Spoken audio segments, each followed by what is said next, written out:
Thanks, Bobby and Dave.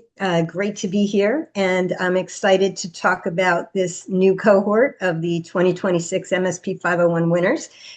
What we're going to do with Partner Optimizer is distinguish them from the broader MSP sector and talk about the latest data that we pulled together on them. So I'm Dina Moskowitz, as they said, and I'm CEO and founder of Partner Optimizer, which is a strategic partner data layer in the industry, in the partner intelligence sector. And I'll be sharing more about how we get this data as we proceed. But what we did today was we compared the MSP 501 winners against 46,000 partners out there based on profiling of them over the last several months. The MSP 501 were actually profiled by our engines as recently as last week, June 7th. So this is the freshest data that you can probably gather from a public persona perspective on these companies. Let's get started here. So where did the insights come from? Really brief overview. Because Partner Optimizer has a proprietary data mining engine that very quickly scales and profiles companies, we can collect data on all types of B2B technology partners. That's really what our specialization is. And we look for things like technology expertise and product types, their ideal customer, what their certifications and competencies are, and even more deeper brand-related insights and how they partner with companies out there. And we look at partners worldwide. We profile them regularly, and we bring all that data back to build profiles of individual companies as well as aggregate that data.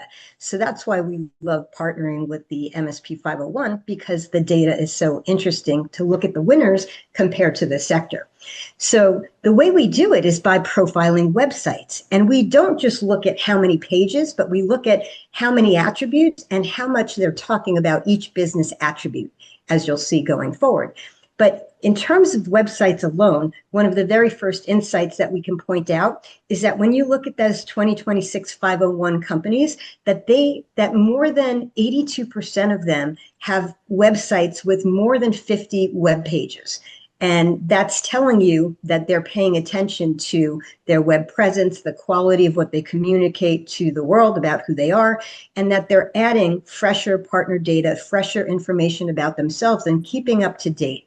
And super important in this day of AI engine optimization as compared to search engine optimization, because the AI agents are looking for more data to be able to better provide information to the searchers about your companies. So if you're not thinking about improving your website lately, think again, because it's critical. And if you want to be a contender and grow like the 501ers, you're going to need that into the future. You can see that of the broader MSP sector, the 46,000, most of those have, 30% of them only have 1 to 25 pages, and only 15% have up to 50 pages. And so you can see a big, the difference. Now, how do the MSPs position themselves as far as who they are and what kind of company they are? Well, the MSP 501, interestingly enough, over 90% of them, close to 96%, are actually positioning themselves publicly on their websites as managed service providers, providing managed services. They're also mentioning that they're doing SOC services, that they're IT solution providers, consulting firms. When you compare that to the overall sector, you can see that the overall sector is far less definitive about the types of services that they provide. A lot of them will say managed service provider, but a lot is really only 20% of the 46,000. So from a competitive standpoint, if you are providing managed services, it's okay to talk about it and do it more so. You can see how consultants is a stronger one in the broader sector. But when you look at how the MSP 501 position themselves, they use all of these terms to strengthen how they position themselves to the public about who they are. When we look at advisory services and compliance frameworks, it's even more interesting, because for the MSP 501, you can see how deep they emphasize that they have various different advisory services. 67% of them talk about digital transformation as an example. 76% talk about SOC, 74% about strategic planning. And what I also want to bring up here that's interesting is we compared them to how much they talk about having an expertise in compliance frameworks. And you can see clearly that the MSP 501 has way more compliance frameworks offered to their customers than what the broader MSP sector is. However, where there's a playing field leveling is for those who are marketing themselves doing virtual CISO services. You can see that they all offer way more compliance frameworks than the rest of the crowd. So it's an interesting insight. 23% of the MSP 501 are leaning into offering virtual CISO services, and only 4% of the MSP sector, 46,000, do. Let's move on just to what makes, what are we talking about when we talk about all these technology categories? So we divided the whole technology sector of what MSPs primarily focus on into 7 top categories and 31 subcategories. These are available if you want to order, request the slides. But what we found that was so interesting is that for the MSP 501, we found this is for the 2025 stats in February. We found that they have more than twice as much emphasis and strength and expertise in 11 and a half subcategories of technology compared to the broader market. So what you can see is not only are they leaning into specific categories, but they're going deeper and getting more expertise in more subcategories, which makes them a more robust company, and they're able to offer more to one customer, which allows them to drive more revenue to one customer and offer more value to those customers. So it's a great insight to pay attention to if you're focused on cyber, if you're focused on, one of the other areas here, like workflow or the AI or the cloud services side. If you go deeper into what you're doing and try to build a richer portfolio and add those adjacencies, you're going to have a better opportunity to drive more revenue with those same partners, with the same customers. We then looked at what are the top technology solutions. And you can see that among the MSP 501, they're heavily involved in cybersecurity, traditionally backup, which is very similar to the MSP broader sector, but business continuity and multi-factor authentication, all these security solutions are showing up and surfacing and bubbling for the MSP 501. So what you can see here is how heavily a focus on cybersecurity and all these other services, solutions, and things like that are actually being marketed much more heavily than the overall sector is doing. So it's another indicator. Focus in, lean in on cybersecurity. It's kind of obvious, but they're walking the walk and talking the talk, and that's important to see. So then we look at, in terms of cybersecurity, we went deeper. And what are those cybersecurity areas of depth that the 501 specifically from 2026, the winners right now, what are they really have expertise in, and what do they lean into? What do they think their customers need the most? Is we're looking at email and app security, SASE, SIM and managed SOC, MDR, XDR, endpoint protection, and then it drops a lot. So if you're looking at how to focus in and what those top MSPs are doing that is getting them so much traction, you could consider those specifically as ones that matter. I do want to get into the AI side of things because I know we're running out of time, but this is fascinating. I wanted to share that of the MSP 501, you can see how much OpenAI ChatGPT is dominating.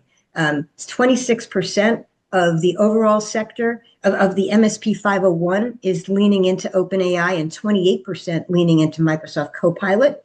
Makes sense because they started out as Microsoft partners, but they're 3.8 times more emphasis on AI in the MSP 501 than the rest of the sector overall.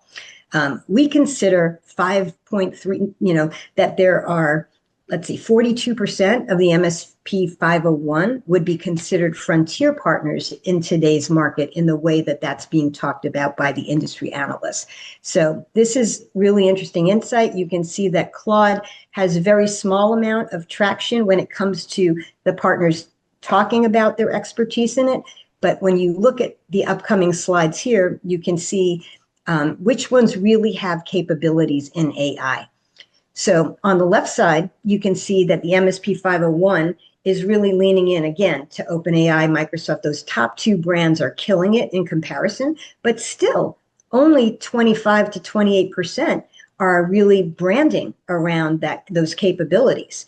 When you look at the AI capabilities, it's automation and generative AI and machine learning that are what's dominant in the 501.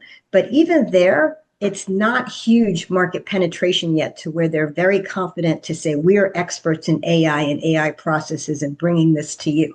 We suspect that over the next few months, we're going to see a change in that by the time we announce our new numbers at the conference in September. So the next thing that's interesting here is that how many AI assistants are the MSPs talking about? Are they publishing? They have expertise in. For the ones who are talking about AI assistants, most of them only today are talking about one. 60% of the MSP 501 are talking about one assistant, and 30% are talking about two assistants or more. We suspect that's going to change as well as Claude becomes a more dominant player in the usability and consumption that we've been hearing about through the MSP 501 research. What else can I show you? I know we're out of time, but it's really important to see how AI adoption is actually accelerating. We all talk about it and we hear about it day to day, but the numbers are showing it right here in our data based upon the MSP 501's own changes in how they're publishing about it. And so you can see where OpenAI and Microsoft Copilot, they've pretty much grown just a little bit over the past 4 months from February to June, according to our data. But look at how much Claude has shifted. Claude has now gone from 10% alignment to 20% alignment among the MSP 501. And that is a really meaningful shift in a 4-month period.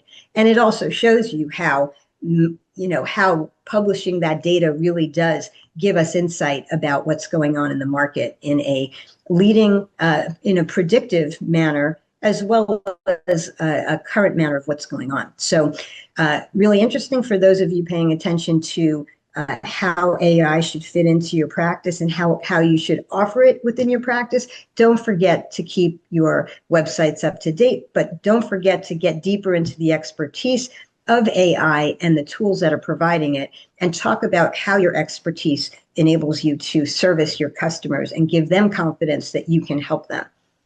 You can see Google Gemini is on the board, but not nearly as dominant as the Microsoft Copilot AI assistants, and some of the others are down there, but really not a meaningful market share. So that concludes this. For anyone who's interested in what Partner Optimizer does and how we gather this data, and if you want more data specifically for your partner channel or for you to understand what subcategories or how you compare as an MSP or as a vendor, if you're looking for those right partners to work with your specific channel partner program products and solutions, we'd love to talk to you. But we have no more time to talk right now. Bobby and Dave, back to you. Thanks for the opportunity to share what we have.